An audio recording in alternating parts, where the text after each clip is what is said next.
Paris দিয়ে আমরা mould কিভাবে করব সেটা আমি খুব সহজ পদ্ধতিতে এখানে ছোট্ট করে ভিডিওটা দেখেছি। প্রথমে একটা মাটি দিয়ে যে কোনো অবজেক্ট তৈরি করবে, তার ওপর প্যারিস দেবে পাতলা টোন দিয়ে। দ্বিতীয়বার যখন না তোমরা দেবে, সেটা দ্বিতীয় টোন হিসাবে আবার একটু মোটা করে দেবে। দেওয়ার পর পাটের টুকরো সেটা তার উপর দিয়ে একটা বাঁধন দিয়ে দিতে হয়। দেখবে খুব সহজভাবে মোলটা করা হবে এবং এটা যখন শুকিয়ে যাবে তখন দেখবে মাটি আপনা আপনি সব নিচের থেকে বেরিয়ে আসবে। তারপরে আমরা ওই মোলটার ওপর পাতলা করে প্যারিস ঢাললাম, ঢালার পর আবার সেম উল্টো দিকেই সেখানে আমরা পাট দিয়ে বাঁধনটা দিয়ে দিলাম।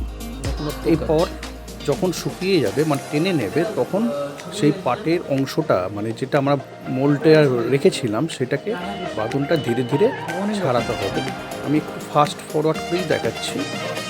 খুব সাবধানে এগুলোকে ছাড়াতে হবে, ছাড়ালেই দেখবে খুব সহজে এই মোলটা বেরিয়ে আসবে।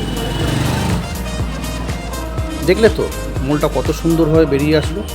তোমরাও বাড়িতে এগুলো ট্রাই করতে পারো।